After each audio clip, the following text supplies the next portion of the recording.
గత బీఆర్ఎస్ పాలనకి ఇప్పుడున్న కాంగ్రెస్ పాలనకి తేడా ఏంటి? మీరేం అబ్జర్వ్ చేశారు? గతంలో కేసీఆర్ గారు ప్రజల వద్దకు పాలన అన్న టైపులో నుంచి తీసుకొచ్చి అన్ని సంక్షేమ కార్యక్రమాలు ఉమ్మడి రాష్ట్రంలో లేనటువంటి సంక్షేమ కార్యక్రమాలు పరిపాలన చేతగాదు అన్నటువంటి నాయకుల దగ్గర నుంచి పరిపాలన ఈ రకంగా చేయాలనే స్టేజ్కి తీసుకువచ్చి తెలంగాణ ప్రజానికానికి చూపించాడు. గతంలో ఉమ్మడి ఆంధ్రప్రదేశ్లో ఉన్నప్పుడు తెలంగాణ వాళ్ళకి పరిపాలనే చేత కాదన్నారు. కానీ ఆ టైంలో కేసీఆర్ గారు ఒక ఛాలెంజ్‌గా తీసుకొని రాష్ట్రాన్ని సాధించిన తెలంగాణని ఇన్ని రాష్ట్రాల్లో కూడా నంబర్ 1 స్థానంలో నిలబెట్టిన ఘనత కేసీఆర్‌కి దక్కింది. రాను రాను కొంత అశ్రద్ధతో 10 ఏళ్ల పాలన చూసిన తర్వాత కార్యకర్తలకి ఇదైన తర్వాత ఒక్కసారి కాంగ్రెస్ పార్టీ ఇచ్చినటువంటి హామీలు చూద్దాము. వాళ్ళు ఇచ్చిన బెనిఫిట్స్ ఎట్లా ఉంటాయో చూడటానికని కేసీఆర్‌ని గద్దింది. కానీ కాంగ్రెస్ పార్టీ గెలిచిన మొదటి రోజు నుంచే విధ్వంసాలు సృష్టించడం మొదలుపెట్టింది తెలంగాణలో. వీళ్ళు ప్రగతి భవన్ నుంచే స్టార్ట్ చేసినటువంటి విధ్వంసాన్ని రాష్ట్రంలో కూడా స్టార్ట్ చేశారు. ఎక్కడైతే ఒక పడగొట్టే విధ్వంసం అక్కడ ఇది కానివ్వండి, ఏది కూడా వీళ్ళకి అభివృద్ధి రావకుండా విధ్వంసాలతో ఏది ఎట్లా పరిపాలన గతంలో ఉన్న ఐఏఎస్, ఐపీఎస్ ఆఫీసర్లు ఇవాళ ఉన్నారు ఇక్కడ కూడా. వాళ్ళకు వచ్చినటువంటి బెనిఫిట్స్ అన్ని ఇవాళ వీళ్ళకి ఎక్కడ ఎందుకు రావలేకపోతున్నాయి? ఎందుకు ఇవ్వలేకపోతున్నారు? గతంలో ఉన్నప్పుడు 24 అవర్స్ కరెంట్ కానివ్వండి, పింఛన్ల సంక్షేమం కానివ్వండి, డబుల్ బెడ్రూమ్స్ ఇల్లు కానివ్వండి, ఇవాళ జీతాలు కానివ్వండి, అప్పుల రాష్ట్రం ఉన్నప్పుడు కేసీఆర్ గారు ఏ రోజు కూడా కేంద్ర గవర్నమెంట్ మన రాష్ట్రానికి నిధులు ఇవ్వమని అడగల. ఇక్కడ కూర్చొని పరిపాలన ఏ రకంగా చేశాడో ఒక సింహంలాగా నాకు ఇది కావాలి అది చేసి పెట్టిన ఘనత. ఇవాళ మీరు ఎందుకు తీసుకురాలేదు? ఇప్పుడు చిల్లర రాజకీయాల టైపులో మీరు మాట్లాడే చిల్లర రాజకీయ టైపులో నుంచి ప్రజలు గ్రహించి మీకు రావాల్సిన పెట్టుబడులు రాకుండా పోయాయి. అంటే అప్పుడు 6 గ్యారంటీల పేరుతోని ప్రజలను మోసం చేసిండు రేవంత్ రెడ్డి. అవును. ప్రజలు గ్రహించారండి. 1½ ఇయర్ కూడా కాకముందే ప్రజలు మీ మీద తిరగబడుతున్నారు. మీ ఎమ్మెల్యే ఇవాళ నియోజకవర్గంలోకి వెళ్ళి తిరగలేకున్న పరిస్థితి. మేము మా వాగ్దానాలు ఆ రోజు ప్రజలు నమ్మలేకపోయారు. ఇప్పుడు వాళ్ళు ఇచ్చిన ఇంకా బెనిఫిట్‌గా ఉన్నాయని వాళ్ళు నమ్మారు కాబట్టి ప్రజలు కాంగ్రెస్ పార్టీని గెలిపించారు. మేము ఇవ్వలేము అని చెప్పుకున్నాం. కానీ అదే కాంగ్రెస్ పార్టీ ఇవాళ టీఆర్ఎస్ పార్టీ మీరు ఎందుకు ఇవ్వరు? మీరు ఇస్తానన్న గ్యారెంటీలు ఎందుకు ఇవ్వదని ప్రతిపక్షంగా ఇవాళ కేసీఆర్ గారు అడుగుతున్నారు. దానికి వాళ్ళు సమాధానం చెప్పలేక ఏదో ఒక వంక పెట్టి ఆ కేసులు ఈ కేసులు మీరా మమ్మల్ని మాట్లాడేది అంటున్నారు. మేము మాట్లాడనక్కర్లేండి, ప్రజలు మాట్లాడుకుంటారు. ఇవాళ తెలంగాణ రాష్ట్రంలో ఉన్నటువంటి ప్రజలు ఏ రకంగా మాట్లాడుకుంటున్నారు, మీరు ఇస్తున్నటువంటి ఏ స్కీమ్ ఎక్కడ అభివృద్ధి జరుగుతుంది, మీరు పంచాయతీ ఎలక్షన్కి ఇవాళకి కూడా వెళ్ళలేకపోయారు. ఏదో పంచాయతీ ఎలక్షన్లు అయిపోకముందే కాలం ప్రకారం ముందుకు వెళ్తాం. కేసీఆర్ గారు 1 ఇయర్ ముందే ఎలక్షన్కి వెళ్ళాడు, అసెంబ్లీ ఎలక్షన్కి. ఎవరైనా వెళ్ళగలుగుతారా? అంత సాహసం చేసినటువంటి మీ సీటుకి ఇబ్బంది లేదుగా. ఇవాళ మీరు పంచాయతీ ఎలక్షన్కి ఎందుకు వెళ్ళలేకపోతున్నారు? మీ వర్క్ రాకపోవడం కూడా దానికి ఒక నిదర్శనంగా చెప్పుకోవచ్చు. మీ మంత్రులు సబ్జెక్ట్ ఉన్నోళ్ళు కాదు, మామూలుగా ఇచ్చేయడానికి కూడా మీకు అవకాశం లేదు. ఇవాళ మీరు మాట్లాడే విధానానికి ప్రజలు గ్రహించి కరెక్ట్ అయినటువంటి నాయకుడు మన కేసీఆర్ లాంటి నాయకుడు కావాలని ప్రజలు కోరుకున్నారు. మీరు ఎన్ని భూజాతీయాలకు చూపించినా కానీ చేసిన పనులు ఎక్కడికి పోవు. ఇవాళ ప్రజల్లో ఉన్నటువంటి తెలంగాణలో ఉన్నటువంటి కాళేశ్వరం కానీ, రిపోతుల పథకం కానీ, 24 గంటల కరెంట్ కానీ, ఉమ్మడి ఆంధ్రప్రదేశ్లో కూడా అటువంటి నాయకులు కూడా నోరేసుకొని కేసీఆర్ పరిపాలన చూసి మేము కరెక్ట్గా తెలంగాణలో ఎందుకు జాయిన్ అవ్వలేకపోయామనే స్టేజ్కి తీసుకొచ్చినటువంటి వ్యక్తి కేసీఆర్. అటువంటి నాయకుడి కోసం ఇంత దూరమైన రావాలనిపిస్తుంది. ఆ రకంగానే ఆయన అడుగుజాడల్లోనే నడుచుకుంటాను. రీసెంట్‌గా తెలంగాణ సీఎం రేవంత్ రెడ్డి గారు ఐఏఎస్‌ల మీద కామెంట్స్ చేసిండు కొన్ని. ఏసీ గదుల్లోనే ఉంటారు. ఏం అంటే పట్టించుకున్నట్టు మాట్లాడిర్రు. వీటిని ఎట్లా చూడాలి?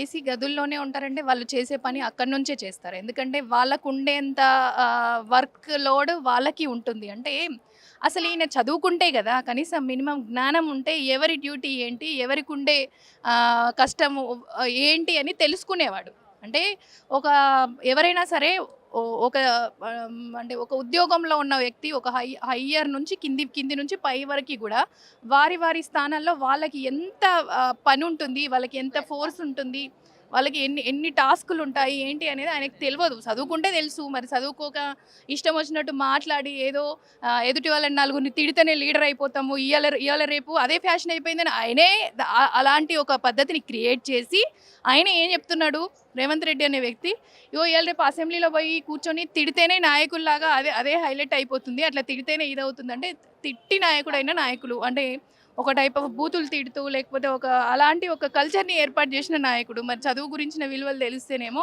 బాగుండేది, వాళ్ళ విలువలు తెలిసేవి. అది. ఇక్కడ చూస్తే మన తెలంగాణ అది బీఆర్ఎస్ హయాంలో మన తల్లి ఎంత మంచిగా కనబడుతుంది. అదే కాంగ్రెస్ వాళ్ళు మన తెలంగాణ తల్లిని ఎట్లా చేశారు? అంటే మన తెలంగాణ తల్లి అంటే ఎంతోమంది పెద్దలు ఒక రకమైన మన ఇంట్లో మన మన తల్లిని కానీ మన భార్యని కానీ మన వాళ్ళ చెల్లిని కానీ ఎలా ఎలా చూసుకోవాలి అంటే వాళ్ళకి ఎలాంటి నగలు ఉండాలి, వాళ్ళు ఎలాంటి చీర కట్టాలి, వాళ్ళు ఎలాంటి బొట్టు పెడితే కళగా ఉంటుంది, లక్ష్మి కళగా ఉంటుంది అని ఎన్నో రీసెర్చ్ తర్వాత మన తెలంగాణ తల్లిని అద్భుతంగా తీర్చిదిద్దారు. కానీ ఈ రేవంత్ రెడ్డికి ఏం తెలుసు అంటే తెలంగాణ స్త్రీ అంటే ఒక పాత చీర కట్టుకొని జస్ట్ చిన్న కమ్మలు పెట్టుకొని ఏమి లేనట్టుగా అంటే వెలితిగా ఏదో ఏదో కోల్పోయిన ఫీలింగ్తో ఉండాలి తెలంగాణ మహిళలు అనే ఒక దీంతోనే అదే భావంతో క్రియేట్ చేసింది. ఎందుకంటే తెలంగాణలో అంటే బాపు కేసీఆర్ గారు ఏదైతే చేశారో నేను అలాంటి అన్నీ తుడిపేస్తా, వాళ్ళు ఆయన ఏం చేసినాయో నా రూపాలు అన్నీ కూడా నేను తుడిచేస్తా అంటే అది ఆయన తరం కాదు. ఆయన ఎన్నిసార్లు ఇది చేసినా కానీ ఆయన ఎన్ని కథలు పడ్డా కేసీఆర్ గారి ఆనవాళ్ళు చెరిపేయడం ఆయన తరం కాదు. నువ్వు బయటికి వస్తే నీకు తెలుస్తుంది ఏం జరుగుతుంది ఏంటి, ప్రజలలో నీకు వచ్చిన వ్యతిరేకత ఏంది, నీ మాటల వల్ల ఎలాంటి చర్యలు ప్రజలకు. ఇప్పుడు నువ్వు ఒక సెక్యూరిటీ లేకుండా బయటికి వచ్చే పరిస్థితి లేదు. ఎందుకంటే నువ్వు బయటికి వస్తే తరిమి కొట్టడానికి సిద్ధంగా ఉన్నారు. ఎందుకంటే 6 గ్యారంటీలని అబద్ధపు హామీలు, 6 గ్యారంటీలని 420 హామీలని అబద్ధాలు చెప్పి ఈరోజు పీఠం ఎక్కి ప్రజలందరినీ మోసం చేశారు. ప్రజలందరూ కూడా ఇప్పుడు చాలా చాలా కోపంగా ఉన్నారు. ప్రతి ఒక్కరు కూడా ప్రజల కష్టాలు తెలుసుకోవాలని ప్రజా దర్బార్ అనేది ఏర్పాటు చేసింది. ఎక్కడ ప్రజా దర్బార్ అంటే పేరు కోసము ప్రభుత్వం రాగానే ఏదో కొద్ది రోజులు 4 రోజులు ఒక అధికారిని పెట్టి చేశాడు. మరి ఇప్పుడు ఉండట్లేదే అధికారి. ఇప్పుడు ఎన్నిసార్లు కాగితాలు పట్టుకొని పోయినా పనులు కావట్లేదు. రెండోది ఇప్పుడు మరి ప్రభుత్వం అన్నప్పుడు నువ్వు అప్పుడే అన్ని రకాలుగా ప్రజలందరినీ వచ్చి అన్ని రకాలుగా తీసుకున్నావు కదా, ఎవరికేం కావాలని, మరి ఇప్పటికీ ఎందుకు చేయలేదు? ప్రజాప్రభుత్వం అంటే మీరు ఇంట్లో ఉండి ఇది చేస్తేనే మేము పనులు చేస్తాము అన్నోళ్ళు మరి ఎందుకు జరగట్లేదు? ప్రజాప్రభుత్వం ఎక్కడ? ప్రజాప్రభుత్వం కాదు, ఇది వసూళ్ల ప్రభుత్వం. ప్రజా ప్రయోజనాల కోసం చేసే పాలన కాదు, ఇది స్వప్రయోజనాల కోసం చేసే పాలన. ఎంతసేపు ఢిల్లీకి హైదరాబాద్కి తిరుగుతూ ఓన్లీ స్వప్రయోజనాల కోసం మాత్రమే, అంటే అన్నదమ్ముల కోసమో లేకపోతే వియ్యంకుని కోసమో లేకపోతే ఇక వాళ్ళ కోసం వాళ్ళు చేసుకునే పాలన. ఎంతసేపు ఈ భూమిని ఎక్కడ భూమి కబ్జా చేయాలి, లేకపోతే ఎక్కడ ఊర్లను ఖాళీ చేయించాలి. ఎందుకంటే మళ్ళీ సంపాదించుకొని మళ్ళీ చేసే అవకాశం ఎలాగూ రాదు. కాంగ్రెస్ ప్రభుత్వం మళ్ళీ గెలిచే దాఖలాలు ఎక్కడ లేవు. కాబట్టి ఉన్న టైంని నేను ఎట్లా సంపాదించుకోవాలి, ఎట్లా కబ్జా చేయాలి, ఎట్లా ప్రజల పొట్టల మీద కొట్టాలి అనేది మాత్రమే అతని సంకల్పం. ఇది బీఆర్ఎస్ పార్టీ స్థాపించి 25 ఏళ్ళు పూర్తిగా వస్తుంది. సో మీకు ఎట్లా అనిపిస్తుంది? చాలా సంతోషంగా ఉంది. ఎందుకంటే తెలంగాణ ఏదైతే కావాలని నా ప్రాణం పోయినా పర్వాలేదు, తెలంగాణ వచ్చుడో నేను సచ్చుడో అనే నినాదంతో బాపు కేసీఆర్ గారు 2001 నుంచి నినాదంతో అన్ని సబ్బండ వర్గాలను పోగు చేసి సబ్బండ వర్గాలు ఆయన దారిలో వచ్చి ఈరోజు తెలంగాణ సాధించుకొని, ఒకప్పుడు తెలంగాణ ఎట్లుండే ఇప్పుడు తెలంగాణ ఎట్లుంది అంటే నీళ్లు లేక పంటలు పండక అంటే మళ్ళీ ఆనాటి రోజులు ఈనాడు తెచ్చిండు అనుకోండి కాంగ్రెస్ ప్రభుత్వం వచ్చి. కానీ ఎంత తెచ్చినా కొన్ని ఆనవాళ్ళు మాత్రం అంటే ప్రజలు సుభిక్షంగా ఉన్నారు. అంటే పల్లెటూళ్ళలో ఇంటింటికి మిషన్ భగీరథ తెచ్చి, అంటే ఎండాకాలం వస్తే నీళ్లు లేక పొద్దున్న 4 గంటలకు అట్లా మా ఊర్లో కూడా నేను కూడా దానికి సాక్షిని. ఎందుకంటే 4 గంటలకు లేచి బిందెలు అక్కడ పెడితే కానీ ఆ బిందెడు నీళ్లు దొరకని పరిస్థితి నుంచి ఈరోజు ఎన్ని నీళ్లు కావాలంటే అన్ని నీళ్లు ఇంటికి మిషన్ భగీరథకి తెచ్చిన ఇది. ఎందుకు ఎన్నో ఎన్నో ఎన్నో ఎన్నో అభివృద్ధి కార్యక్రమాలు చేసుకున్నాము. ఎందుకంటే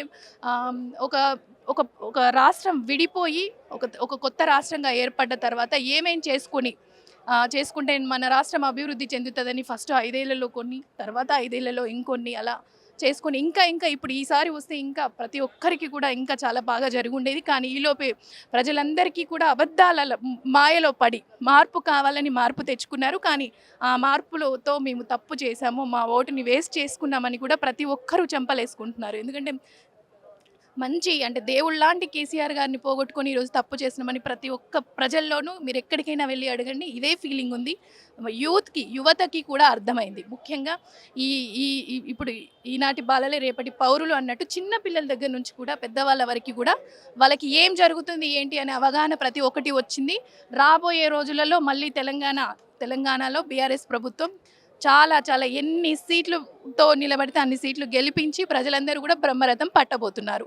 ఆ ఉత్సవాలను అంటే 25 సంవత్సరాల మా బీఆర్ఎస్ పార్టీ ఈ ఉత్సవాలను సిల్వర్ జూబ్లీ ఉత్సవాలను ఎంత ఘనంగా చేసుకొని ఇంకా బీఆర్ఎస్ పార్టీ బలోపేతం చేస్తూ మా పార్టీలో ఉన్న మెంబర్షిప్లని కూడా పెంచుకొని ఇంకా పెంచుకొని వెళ్ళే రకంగా కూడా ఈరోజు సమావేశాలు స్టార్ట్ అయ్యాయి.